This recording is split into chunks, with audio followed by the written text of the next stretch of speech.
Olá, bom, hoje então a gente vai conversar um pouquinho sobre o Imbecil Coletivo, do Olavo de Carvalho. Esse livro aqui então ganhou a votação do Você Escolhe do mês de novembro, né? Foi a escolha da maioria de vocês. E para que eu realizasse essa leitura, eu precisei passar por cima de um grande preconceito literário que eu tinha, tá, gente? Não tenho vergonha de dizer isso pra vocês, mas enfim, quem acompanha o canal já há bastante tempo deve ter me visto lá no começo do canal, fazendo aí alguns comentários depreciativos a respeito da obra dele, enfim, tudo daquele jeito, sem nunca ter lido. O preconceito que eu tinha com Olavo de Carvalho vinha, então, do que eu tinha ouvido falar sobre ele, de trechos de vídeos aí fora de contexto, de, sei lá... Afora isso, também, diversas outras coisas aí acabaram sendo colocadas na boca dele. Eu não sei se foi ele que disse ou não, mas a questão da terra plana, do criacionismo ser obrigatório dentro de escolas e por aí vai, gente. Mas eu mesma nunca tinha parado para assistir um vídeo do Olavo de Carvalho. Ele tem um canal aqui no YouTube, pra quem não sabe, e tem também trocentas palestras dele que vocês podem encontrar aí pela internet também. Mas então, eu nunca tinha visto nenhum vídeo inteiro dele, eu nunca tinha lido nenhum livro dele. Agora eu li, aliás, eu li errado, daqui a pouco a gente já comenta sobre isso. Esse livro, na verdade, é o terceiro de uma trilogia, mas a gente pode ler esses livros todos fora de ordem, enfim, ainda bem, né? Então não li tão errado assim. Mas o que eu queria dizer pra vocês, gente, é que o Olavo de Carvalho não come criancinhas no café da manhã, ele não é um dragão, ele não é esse fascista reacionário, sei lá, gente.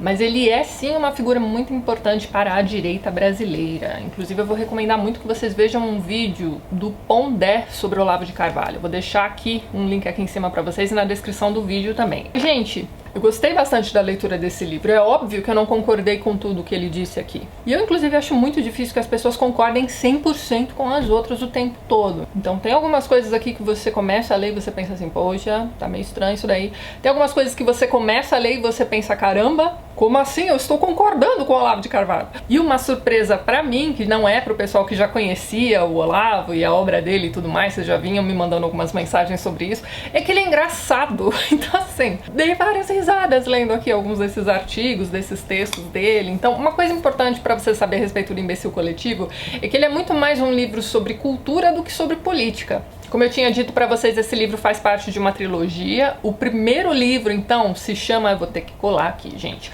A Nova Era e a Revolução Cultural. O segundo livro se chama O Jardim das Aflições.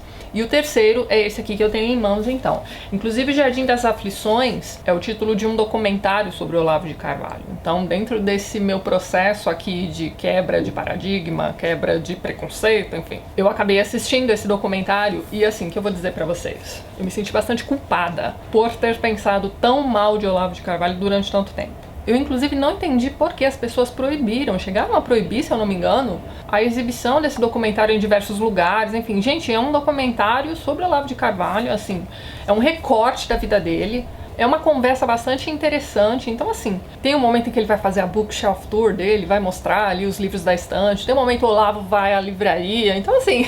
Até pra gente que tá inserido aqui nessa comunidade de livros do YouTube, é bastante interessante aquele documentário. E é aquilo que eu sempre disse pra vocês, né? E aí eu sou o quê, né? Vítima da minha própria língua, né? É sempre bastante interessante a gente ouvir o outro lado. Ficar cercado o tempo todo de pessoas que só concordam com a gente 100% do tempo. Cara, que vida é essa? Não tem discussão, é um concordando com o outro o tempo todo. Então, assim, uma coisa interessante que eu vim reparando aí nos últimos dias, né? Desde eu ter colocado o livro pra votação aqui no canal e tudo mais, foram os comentários que eu recebi de vocês. Então assim, gente, não existe meio termo. Ou vocês amam Olavo de Carvalho de paixão, ou vocês odeiam. Foram pouquíssimas as pessoas que deixaram comentários assim pra mim, eu até gosto um pouco assim dos livros dele, né, os vídeos assim, eu acho meio pesado e tal. Enfim, o seguidor moderado de Olavo de Carvalho, quando eu digo seguidor, gente, eu tô falando de seguidor de rede social, tá? Não é porque você segue alguém no Instagram que você concorda 100% com o que aquela pessoa está dizendo, certo? Ou que aquela pessoa é seu ídolo, não é por aí. Mas existem aí alguns motivos para as pessoas desgostarem ou odiarem, quererem ver a caveira de Olavo de Carvalho. Dentre eles está o fato dele ser um filósofo autonomeado. Então veja bem, até onde a gente sabe ele não fez lá um curso formal de filosofia, sei lá em que universidade, ele não tem esse diploma. E para muitos isso já é motivo para depreciar tudo aquilo que ele faz. Então veja bem, se eu estiver enganada, por favor me corrijam nos comentários. Então assim, a pessoa que se forma em filosofia, ela não sai da universidade um filósofo, ela sai um bacharel em filosofia. Se ele fizer ali as matérias de licenciatura, vai ser um professor de filosofia, enfim. E a gente tem por aí também trocentas profissões autonomeadas, como por exemplo a profissão de crítico literário. Você já parou para pensar que não existe aqui no Brasil uma graduação de crítica literária? O que você tem ali na maioria das vezes são pessoas que fizeram jornalismo atuando na área de crítica literária. De vez em quando você tem uma pessoa de letras, enfim. Até onde eu sei, mais uma vez me corrijam por favor se eu estiver errada, a única pós-graduação em crítica literária que a gente tem por aqui é na PUC e é caro pra caramba. Então assim, eu nunca nem cogitei fazer aquele lato sensu. E tem também dentro da área de letras uns cursos com uns títulos muito bonitos, como por exemplo estudos literários. Mesmo assim, quem faz estudos literários não sai da universidade com um carimbinho ali de crítico literário, tá? Este é apenas um exemplo, vocês devem estar pensando aí em várias outras profissões que não é necessário um diploma para você exercer, certo? Muito bem, outra coisa que dizem também a respeito do Olavo é que ele era um astrólogo, onde é que já se viu. Então assim, o engraçado é que a maioria das pessoas que chamam o Olavo de Astrolavo, eu até acho um pouco engraçado esse apelido, mas enfim, são pessoas que vira e mexe vão soltar frases do tipo, ai, você é tão geminiano. Então assim, qual o problema do cara ter sido astrólogo? E digo mais, sabe quem foi astrólogo também, já que a gente tá inserido aqui nesse mundo de literatura e etc? Minha gente, Fernando Pessoa era astrólogo. Ele fazia o mapa astral de cada um dos seus heterônimos, inclusive. Isso é demérito? Claro que não. Bom, enfim. E outra coisa que sempre me disseram também, e era só o que chegava pra mim, era a questão dele ser um pouco agressivo com as palavras. Então assim, Olavo de Carvalho é um cara que xinga pra caramba. Então assim, apenas pessoas com um ouvidinho muito sensível podem reclamar disso, gente. O que acontece é o seguinte, a maioria das pessoas que dizem, ai, ele xinga muito, os livros dele você coloca na estante e tá lá, imbecil, idiota. Você tá querendo me dizer então que você nunca soltou um palavrão na sua vida, todo mundo é só feio, bobo e chato, é isso mesmo? E eu não vou acreditar mesmo porque eu tô aí há semanas recebendo xingamentos tenebrosos pela internet afora por conta de umas fofocas esquisitíssimas que andaram surgindo por aí. Primeiro porque eu não participei do Ele Não, depois porque eu fui votar ou não e não levei um livro, né, não me fotografei segurando um livro no dia da eleição, depois porque descobriram que eu sigo a Ana Campagnolo no Instagram e, gente, Ana Campagnolo tem um canal de livros aqui no YouTube desde 2011, 2010, sei lá. Eu encontrei o canal da Ana aqui porque eu estava procurando vídeos sobre C.S. Lewis. Em 2011 eu nem sonhava que ela seria uma deputada pelo PSL, vocês estão malucos. E aí as associações mirabolantes que as pessoas fazem, não, se ela segue a Ana Campagnolo, ela é a favor do escola sem partido. Pronto, já virei um demônio. A Ana deixou um comentário pra mim numa postagem no Instagram outro dia, e dentre ali diversos comentários que as pessoas tinham deixado pra ela, bastante agressivos aliás, mas ainda assim fazendo perguntas e ela respondendo, tinha lá trocentos xingamentos. Eu não sei vocês, mas as minhas redes sociais são uma extensão da minha casa. Se eu vejo alguém xingando a mim ou a qualquer outra pessoa dentro das minhas redes, desculpa, mas vai ser bloqueado. Tô lá eu bloqueando, chego ao lindo xingamento de vaca fascista. Quando eu vi o Vaca Fascista, ele já tinha, sei lá, 18 joinhas. E dentre esses joinhas tinha várias mulheres. Então eu que achava que as mulheres de esquerda fossem, sei lá, feministas, sororidade, aquela coisa toda, né? Me enganei. Aí mando um força pra menina, né, por conta dos xingamentos que ela tá recebendo. Ah, meu bem. Os xingamentos que eu recebo até hoje são de vaca fascista pra baixo. Tem uma galera fazendo mutirão pra mandar e-mail pros meus parceiros comerciais exigindo o término das parcerias, algumas inclusive eu já perdi, mas enfim. Pra quem acha que eu estou exagerando, eu vou deixar lá embaixo o link pra uma postagem do pessoal da editora HarperCollins. Eles repostaram um vídeo que eu fiz pra eles, e aí vocês dão uma olhadinha lá nos comentários que deixaram pra eles. Então, como assim essas pessoas reclamam que o Olavo de Carvalho xinga muito? Não faz o menor sentido, mas vamos então ao livro. O título do livro, minha gente, vai então remeter ao que um filósofo chamado Gramsci, deixa eu pegar aqui o nome certinho dele, Antônio Gramsci, ele dizia o seguinte, olha só: o próprio partido deve ser um intelectual coletivo, no sentido de procurar conquistar a hegemonia, promover uma reforma intelectual moral e criar uma vontade coletiva nacional popular. Então, no título desse livro, ele vai pegar essa ideia do intelectual coletivo e vai chamar aqui com o nome que ele acha mais apropriado, que é o de imbecil coletivo. Quem são os imbecis que fazem parte do imbecil coletivo? Nas páginas 42 e 43 ele vai dizer o seguinte: o imbecil coletivo não é, de fato, a mera soma de certo número de imbecis individuais. É, ao contrário, uma coletividade de pessoas de inteligência normal ou mesmo superior que se reúnem movidas pelo desejo comum de imbecilizar-se umas às outras. E aí mais para baixo ele vai dizer o seguinte, ó: o presente livro, portanto, trata daquilo que não existe, daquilo que está fora do mundo tal como concebe a inteligência, mas que está limítrofe à sua circunferência e pode ser enxergado com perfeita nitidez por quem quer que consinta em deixar de ser um intelectual por uns minutos e dê uma espiada fora, fazendo uso, mesmo discreto, dos poderes limitadíssimos de sua consciência individual. Então é aquilo, é a questão da horda mais uma vez, né? Vocês já viram meu vídeo sobre a loteria da Shirley Jackson? Vou deixar um link aqui em cima e na descrição do vídeo também para vocês darem uma olhadinha. Sinto muito por não ter lido os outros 2 livros antes, mas enfim, pelo que eu entendi nesses 3 livros, ele vai desenvolver essa ideia de que a teoria marxista está aí, ela está nas universidades, as pessoas abraçam isso de alguma forma para pertencer àquele grupo, para se sentirem intelectuais, fazendo parte ali do intelectual coletivo, assumem para si aquelas ideias, defendem essas ideias com unhas e dentes, e tudo aquilo que não, né, que desagrade, que não faça parte daquela linha de pensamento é descartado imediatamente. Mas como eu tinha dito para vocês, esse livro aqui, ele é muito mais sobre cultura do que sobre política.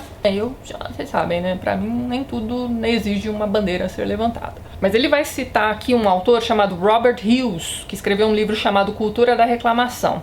E aí é um trechinho do Hughes, isso aqui, tá? Não é do Olavo. Ele vai dizer o seguinte: esses hábitos atrasados de julgar escritores em termos de sua suposta capacidade de aprimorar a consciência social são mais negativos ainda para estudantes que saem com a impressão de que a resposta correta a um texto é medi-lo com um grosseiro método de correção política. A política não deve impregnar tudo, aí eu concordo. Certas obras de arte trazem mensagens políticas embutidas em sua estrutura, mas é de uma ingenuidade atroz supor que essas mensagens esgotam o conteúdo da arte como arte, ou em última análise, determinam o seu valor.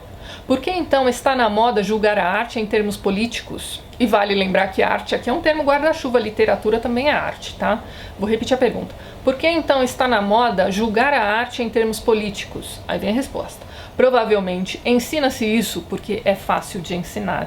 Divide claramente a extensa república das letras entre mocinhos e bandidos e alivia o aluno do fardo da empatia imaginativa, das dificuldades da discriminação estética. É muito mais fácil você discutir a política por trás de uma obra do que a estética, não é mesmo? Mas o que ele faz aqui nesse livro é o seguinte, gente: durante anos ele colecionou os cadernos de cultura de diversos jornais brasileiros. Então ele foi consumindo aquele conteúdo e escrevendo então as suas impressões a partir daquilo que ele tinha lido. Então aqui a gente tem desde artigos que foram publicados em jornais e revistas também, até anotações que ele fez sobre esses assuntos. Ele faz tudo isso, então, na primeira metade dos anos 90. Então, isso pode causar um certo estranhamento aqui pra gente, a leitura desse livro, né? Pra mim foi um pouco complicado, não vou mentir pra vocês, precisei parar o tempo todo pra ver quem eram aquelas pessoas. Então, são figuras ali do meio cultural e político também dos anos 90. Aí você vai dizer assim, tá, mas esse livro então é datado. Não faz o menor sentido a gente ler hoje em dia. O quê? A orelha do livro foi escrita, se eu não me engano, pelo editor do livro, que é o Andreassa, Carlos Andreassa. Então, aqui na orelha ele vai dizer o seguinte, olha só. O Brasil está todo explicado. O Brasil de 2018, tanto quanto de 2028, no volume que agora se folheia. É verdade que algumas personagens caducaram. Não importa, ninguém sentiu falta. Outras da mesma natureza lhes ocuparam o lugar. Ninguém notou, não importa. A matéria do exame de Olavo de Carvalho está acima de fulanizações. É o conjunto de mentalidades que rebaixou o país à indigência moral, à miséria intelectual. Vale lembrar que, primeira metade dos anos 90, vamos fazer um esforcinho aí e lembrar o que tinha, sei lá, na televisão. A gente tinha Banheira do Gugu, a gente tinha Mamonas Assassinas, que assim, não me entendam mal. Era legal, era engraçado. Mas depois da primeira vez que você ouvia aquele disco e entendia as piadas e tudo mais, pronto. E aí tudo bem, morreram de um jeito muito trágico, a coisa ganhou proporções gigantescas, enfim. Mas era isso que a gente tinha também o El Chan. E por aí vai, minha gente. No começo dos anos 90, você não tinha, assim, grandes bandas do rock nacional, nem isso tinha mais. Renato Russo ainda estava vivo, graças a Deus. Então, assim, esses comentários são meus, tá? Porque é a parte cultural que me tocava, era a parte cultural que chegava pra mim ali no começo dos anos 90, né? Eu era adolescente, estava me preparando para o colégio técnico. E era uma época também que a gente consumia muita coisa de fora. Então, assim, a MTV tinha acabado de chegar no Brasil e era tudo o que a gente assistia. Então, a gente consumia a música, a roupa, o jeito de, sei lá, cortar o cabelo. TV a cabo ainda era uma coisa muito cara, então as pessoas da classe média baixa derrapante tipo a minha, a gente não tinha condições ainda de ter TV a cabo. A internet a gente só começou a ter ali, eu só tive acesso à internet em casa em 1997, esse livro foi publicado em 96.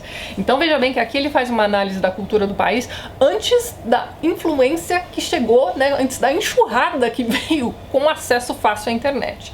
E aí você vai dizer assim, poxa, mais um motivo para esse livro ser muito datado. Nada disso, minha gente. Mas o que eu queria dizer para vocês é o seguinte, esse livro vai muito além do que a gente consumia culturalmente através de rádio e televisão. Esse livro vai analisar a alta cultura produzida no Brasil no começo dos anos 90. E ele vai dizer o seguinte, uma coisa bastante interessante, aliás. Por exemplo, muitos de nós estamos esperando aí o grande livro da literatura brasileira dos últimos anos. O que acontece? Durante o período de ditadura, os artistas usavam a muleta do olha só, estão me censurando, então não vou produzir nada. Então ficaram ali 20 anos produzindo muita coisa. Se a gente torcer ali, a gente vai encontrar algumas coisas ali de Ferreira Goulart, a própria Lígia Fagundes Telles, enfim, tem muita coisa boa que veio dali sim, daquele período. Mas muito se ouvia dizer que a partir do momento que a ditadura terminasse, né, a coisa cultural brasileira explodiria e tudo mais. E a gente está esperando essa explosão até hoje. Então ele vai mostrando isso pra gente ao longo desses artigos. Eu vou comentar aqui alguns com vocês que eu achei mais interessantes, e aquilo que eu falei pra vocês, não tem como concordar com tudo, tá, gente? Por exemplo, ali na página 170, ele vai falar sobre a legalização da maconha. 165, aliás, o título se chama Drogas de Argumentos. E aí, minha gente, ele vai falar mal do Gabeira, e eu gosto muito do Gabeira. Então ele vai dizer o seguinte: quando o desempenho de Gabeira, um homem que continua posando como digna amostra da inteligência brasileira, deu-nos antes um indício eloquente em favor da tese de que as drogas imbecilizam. Vocês sabem que ele xinga, né? Enfim. É uma vergonha nacional que um sujeito obviamente desqualificado, tolo, descoordenado de cabeça, seja aceito como intelectual por conta de antigos feitos de armas que um analfabeto poderia realizar com iguais méritos e que, aliás, por mais autênticos que tenham sido, mal o habilitariam ao título de sargento honorário do Exército da Libertação da Zâmbia. O prestígio de Gabeira como pensador é exemplo típico do nosso provincianismo cultural, onde popularidade é sinônimo de elevação intelectual. Eu gosto bastante do Gabeira, volto a dizer. Aqui no canal a gente já tem vídeo sobre o que é esse companheiro. Outra coisa também a respeito do Gabeira é o seguinte: ele é bastante honesto. Ele já disse em entrevistas, por exemplo, assumiu, aliás, né, ele fez parte ali da luta armada, vocês sabem, né? Que o que eles queriam, na verdade, não era a democracia. Eles queriam o fim da ditadura militar para poder instaurar a ditadura do proletariado. Então ele vai dizer aqui, ó, todos os ex-guerrilheiros que entram para a política dizem que lutavam pela democracia. Mas avaliando o programa político de todos os grupos de luta armada, vemos que o que eles tentavam não era a democracia, mas a ditadura do proletariado. Havia muita gente lutando pela democracia no Brasil, mas a luta armada não estava lutando pela democracia. Eu não posso dizer que naquele momento estivesse lutando pela democracia. Acho ele bastante honesto. Enfim, sobre literatura, ele vai dizer uma coisa bastante interessante, olha só. Sobre a literatura nas escolas, olha só. Nossos educadores julgam muito natural impingir aos jovens a leitura de Joaquim Manuel de Macedo, de Bernardo Guimarães e de toda uma pleiade de autores de segunda ou terceira ordem por serem tipicamente nacionais, ou típicos da formação histórica nacional. Ao mesmo tempo que se omite da educação literária qualquer menção a escritores de valor muito mais alto, como Da Costa e Silva, por ser muito grego, José Geraldo Vieira, por ser excessivamente português, ou Hilda Hilst, por não ter raízes em nenhum lugar conhecido do sistema solar. Achei maravilhoso. É verdade, não se estuda Hilda Hilst em colégios. Se você aí teve alguma aula sobre Hilda Hilst, você é um sortudo. Hilda é uma das minhas autoras preferidas, pra quem não sabe, certo? Ali na página 207, ele tem um artigo ali sobre homossexualidade. E aí, minha gente, a ladeira abaixo. Olha o que ele vai dizer. A supressão total da homossexualidade produziria muita insatisfação em certas pessoas. A da heterossexualidade traria a extinção da espécie. Colocar essas duas orientações no mesmo plano, tratando-as como simples opções livres, é falsear na base a discussão. O homossexualismo é uma opção, a heterossexualidade é um dado. Agora, uma coisa que eu achei muito interessante aqui também é toda a discussão envolvendo Bruno Tolentino, né, um poeta, com um dos irmãos Campo. Agora eu já não me lembro se é Augusto ou Haroldo. Vou chutar Augusto, se for Haroldo vou colocar aqui na tela, mas tudo bem. Então esse Bruno Tolentino teria feito ali uma crítica negativa a uma tradução do Sr. Campos. E aí, minha gente, eu não sei se vocês sabem, mas eu sou graduada em tradução e interpretação. E o professor que a gente tinha de teoria da tradução sempre disse pra gente prestar muita atenção nessas traduções feitas aí pelos irmãos Campos. Eles traduziam trocentas línguas, usando um métodozinho todo deles, assim, todo estranho, enfim. Então a gente já sai da faculdade de tradução duvidando muito das traduções dos irmãos Campos. E aí eu me deparei com toda essa discussão aqui, da qual eu nem tinha ouvido falar na época da faculdade, mas enfim. Fato é, minha gente, que é sempre muito difícil fazer crítica de tradução. Vocês já ouviram falar, por exemplo, sobre o único crítico literário de tradução que já existiu neste país, chamado Agenor Soares de Moura? Esse livrinho aqui se chama A Margem das Traduções e ele é, como vocês já devem imaginar, o pessoal que acompanha o canal aqui há bastante tempo, o meu ídolo dentro da tradução. Porque, minha gente, ele fazia crítica de tradução, ele cotejava e, né, na coluna dele, que ele tinha, agora já não me lembro em que jornal era, Diário de Notícias do Rio de Janeiro, ele ia lá, cotejava, dava a opinião dele, se existia mais de uma opção de tradução no país, ele ia lá, dizia qual era melhor, enfim. Incomodou muita gente, não é mesmo? Mesmo porque o brasileiro sempre consumiu muito livro traduzido, não é mesmo? Aí você tem esse cara aqui que tá mostrando pra você que as traduções estão sendo mal feitas. Ou não, quando as traduções eram boas, ele ia lá realmente e elogiava, mas enfim, são raros os casos, viu? Então assim, para mim não foi surpresa nenhuma ver essa discussão toda aqui envolvendo um irmão Campos, não é mesmo? Só achei bastante curioso. Como eu disse pra vocês, alguns desses textos são bastante engraçados. Dentre eles, um dos que eu achei mais interessantes, que é o Ética do Intelectual Brasileiro, ou Como Tornar-se uma Pessoa Maravilhosa. Então assim, ele dá um passo a passo de como se tornar uma pessoa maravilhosa. O terceiro passo, dá só uma olhada. Quaisquer ideias conservadoras ou que tenham fama de sê-lo devem ser sempre tratadas como preconceitos, por mais conceptualmente elaboradas que sejam, de modo que a palavra preconceito deixe de designar de modo genérico qualquer julgamento proferido por hábito irrefletido e passe a rotular determinadas ideias em particular, isto é, aquelas que não são muito apreciadas nesse ambiente seleto. Se você aprender a usar direitinho a palavra preconceito, logo as pessoas passarão a concordar automaticamente com tudo que você disser, pois tem horror a preconceitos. Gente, antes mesmo de ter entrado em contato com esse livro, né, enfim, eu li somente essa semana, eu já vinha fazendo alguns testes com essa coisa do preconceito. Então assim, este terceiro item aqui é bem verdade. Sem contar que essa questão de você dizer, olha, isso aí que você está dizendo é preconceituoso, encerra qualquer discussão. Aí tem também um texto dele sobre racismo. Então, dentre ali várias ressalvas que a gente pode fazer a respeito desse texto, ele vai falar sobre algumas expressões que estão sendo banidas, isso desde, né, o começo dos anos 90, por conta de terem ali uma certa carga racista, e nem sempre existiu uma carga racista na criação, digamos assim, dessas expressões. Então ele vai, por exemplo, contar pra gente a respeito de um jornalzinho, não sei se vocês lembram, era muito comum, eu tinha vários desses jornaizinhos quando era criança. A gente morava no ABC, então no diário do ABC sempre vinha o diarinho, que era um jornalzinho infantil, com, enfim, atividades e coisas do tipo. Então ele vai dizer, ó, na edição de 14 de setembro do Estadinho, suplemento infantil do estado de São Paulo, Eduardo Martins, autor do manual da redação e estilo desse jornal, toma a iniciativa de doutrinar as crianças contra o uso das expressões como a situação está preta, negra é infelicidade, destino negro e etc., que a seu ver são racistas. Então primeiro que aqui a gente já vê a palavra doutrina com o peso, né, que o pessoal costuma dar hoje em dia, né? Então, o que é que a pessoa quer dizer quando ela diz assim, estão doutrinando as crianças, né? Então é uma coisa para se pensar aí. Mas a questão dessas expressões, ele vai explicar aqui nesse texto, é uma coisa que eu sempre tive muito clara na minha cabeça, mas a gente acaba deixando passar. Então, por exemplo, essas expressões, situação está preta, destino negro e tudo mais, tem a ver, olha só, o negro do destino não é o marrom da pele dos nossos irmãos, mas a escuridão da noite. É a pura e simples ausência de luz. Então é daí que vem essas expressões. Ultimamente aqui no YouTube a gente tem recebido, não só eu, tem vários canais aí que tem recebido, colegas, enfim, amigos meus, vem recebendo correções com relação à palavra denegrir. Então às vezes você tá fazendo ali a resenha de um livro, a fulano denegriu a imagem de não sei quem, ou de um quadrinho, ou de um filme, enfim. E a gente usa essa palavra sem pensar, mas veja bem, denegrir tem a ver com a escuridão da noite, não tem a ver com a cor da pele.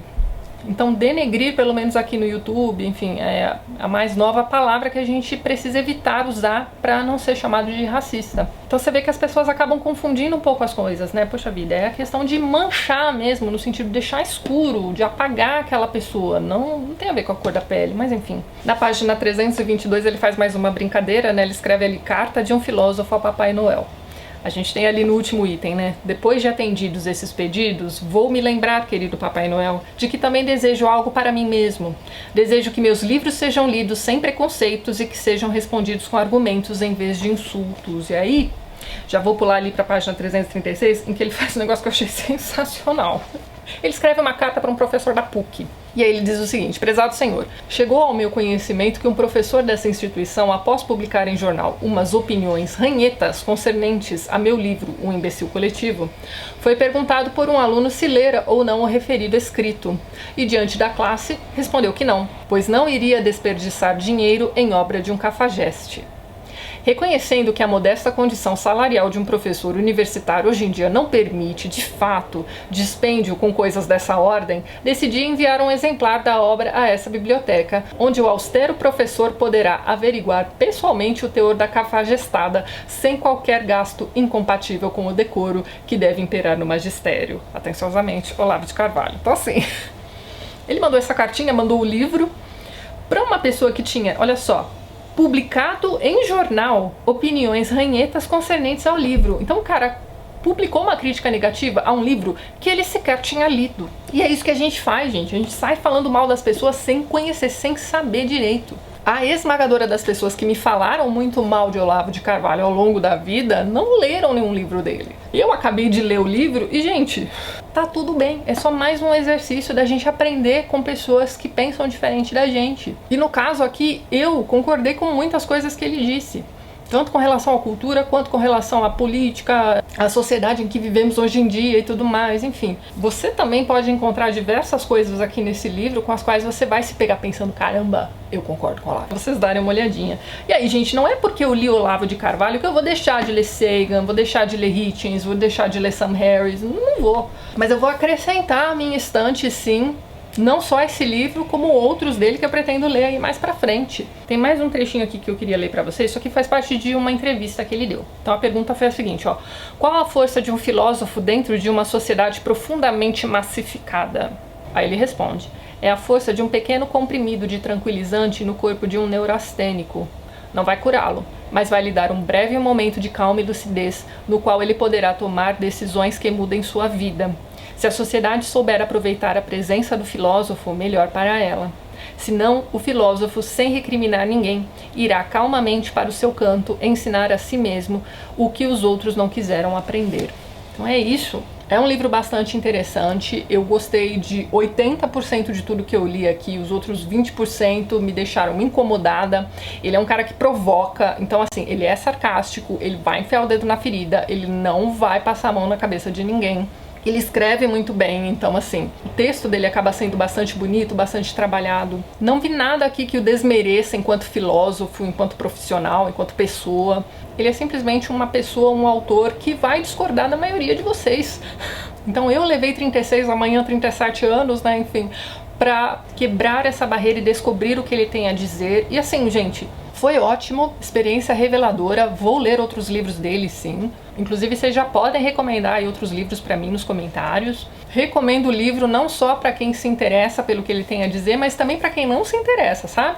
Para que você quebre logo esse preconceito que eu levei tanto tempo para quebrar. Recomendo também o documentário O Jardim das Aflições. Vocês vão ver ali que o Olavo de Carvalho não é nenhum bicho de 7 cabeças, muito pelo contrário, ele tem coisas bastante interessantes a dizer. Apesar de eu não ser uma pessoa religiosa, nada do que ele diz a respeito de Deus e religião me incomoda. Venho de uma família religiosa, então assim, pra mim isso é apenas um detalhe e olha, recomendo fortemente e é isso.